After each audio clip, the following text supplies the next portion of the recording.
ہفتہ ہم گئے تھے، لیکن ہم نے آپ پہ اعتماد کیا، آپ کا احترام کیا، ہر مرتبہ آپ کے پاس آئے۔ ہم امید کرتے ہیں الیکشن کمیشن اس مرتبہ ضرور خود یہ سوچے گی کہ یہ کا فیصلہ انصاف پہ مبنی ہوگا۔ مجھے امید ہے انشاءاللہ کل فیصلہ ہوگا، اور الیکشن کمیشن سے یہ بھی التجا ہے کہ کوئی بھی فورم جب تک ریزرو سیٹوں کا فیصلہ نہ ہوا ہو تو کوئی بھی سیشن نہیں ہو سکتا۔ پنجاب کا سیشن غیر قانونی طریقے سے ہوا ہے، سندھ اسمبلی کا سیشن غیر قانونی طریقے سے ہوا، نیشنل اسمبلی کا سیشن اگر ہوگا وہ بھی غیر قانونی طریقے سے ہوگا، کیونکہ پہلے سارے فورمز جو ہے، چاہے ہاؤس ہے نیشنل اسمبلی کا، چاہے وہ پروونشل اسمبلی کے، ان کے سارے ممبران کے نوٹیفیکیشن ہو جائے، اس کے بعد اسمبلی بلانا لازم ہے، اس سے پہلے نہیں۔ اس لیے کمیشن سے درخواست ہے کہ اس کا بھی نوٹس لے اور ہر صورت میں کل ان سارے ریزرو سیٹ پہ فیصلہ فرمائے۔ سب سے پہلے میں ایک ہی بات کہنا چاہتا ہوں، چونکہ چیئرمین بیرسٹر غور صاحب بڑی تفصیل کے ساتھ تمام قانونی نکات آپ کے سامنے رکھ چکے ہیں، اور بڑی ایک سرپرائزنگ چیز تھی کہ ہم چونکہ پاکستان تحریک انصاف کے اتحادی تھے، ہم 3 جماعتیں، اور ریزرو سیٹس کے حوالہ سے ہم نے تقریباً 6 روز پہلے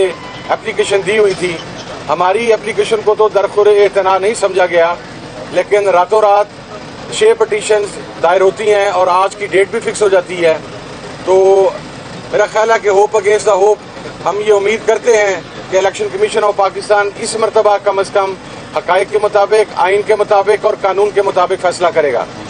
بنارسی ٹھگ آئے تھے اپنا حصہ لینے کے لیے، اور ان کا المیہ یہ ہے کہ یہ سمجھتے ہیں کہ پاکستان کی ہر چیز میں ان کا حصہ وراثتی طور پر موجود ہے، اور میرا خیال ہے کہ اگر ان کی ذہنی کیفیت یہی رہی تو کچھ عرصے کے بعد انڈیا اور بنگلہ دیش میں ہونے والے انتخابات کے حوالہ سے بھی یہ پاکستان کے الیکشن کمیشن میں یا کورٹ آف لاء میں یہ کہہ کر پہنچ جائیں گے کہ وہاں پر بھی ہمارا حصہ موجود ہے۔ انسان میں کچھ شرم ہوتی ہے، کچھ حیا ہوتی ہے، یہ انہی کے ایک بڑے آزمودہ سیاستدان نے ہمیں بتایا تھا، لیکن قوم اس وقت غلط سمجھی۔ دراصل وہ شرم اور حیا اپنے بارے میں بات کر رہے تھے کہ اس کی کمی ان کے پاس موجود ہے، کہ کسی کا حق، کسی کا حصہ، کسی کی سیٹیں، کسی کا مینڈیٹ اول تو چوری کیا گیا، پنجاب کے اندر چوری کیا گیا، اور جس بہیمانہ طریقے سے چوری کیا گیا، ایک مینڈیٹ چور کو پنجاب کے اندر راتوں رات وزیر اعلیٰ مسلط کیا گیا، اور اب وہی کام مرکز کے اندر کرنے کی کوشش کی جا رہی ہے۔ میں یہ سمجھتا ہوں کہ چونکہ اتحادی کے طور پر جو اعتماد پاکستان تحریک انصاف نے SIC کے اوپر کیا تھا، ہم آخری دم تک پاکستان تحریک انصاف کے ساتھ کھڑے ہیں۔ اس کی جو بھی ہمیں قیمت بھرنا پڑے، وہ پولیٹیکل ہو، وہ جو بھی ہو، ہم اس کے لیے تیار ہیں، اور انشاءاللہ بہت جلد عمران خان کامیاب ہو کر وزیر اعظم پاکستان واپس آئے گا، اور آپ کو یہ بنارسی ٹھگ اس ملک سے بھاگتے ہوئے نظر آئیں گے۔ Thank you.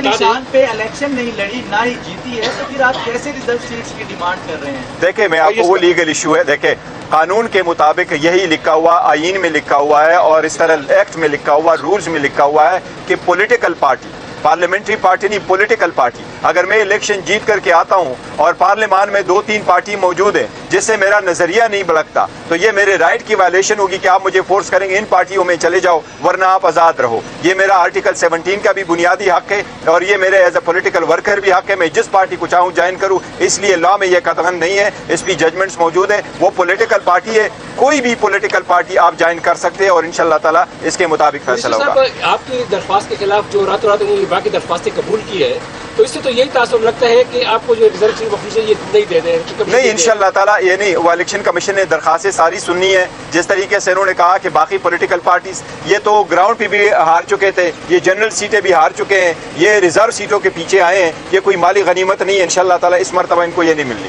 بیرسٹر صاحب یہ بتا دیجیے کہ ریزرو سیٹس مل جاتی ہیں، اس کے بعد سینیٹر صاحب اور گورنمنٹ بنانے کی کوشش نکالیں۔ دیکھیں، اگر الیکشن کمیشن نے جلد فیصلہ کیا ہوتا اور ہمیں ریزرو سیٹیں دی چکی ہوتی، اور الیکشن کمیشن سے جو ہمارا استدعا تھا کہ آپ کے وضع کردہ فارم 45 جو آپ کے ROs نے آپ کے پریزائڈنگ افسران نے بنائے، اس کے مطابق آپ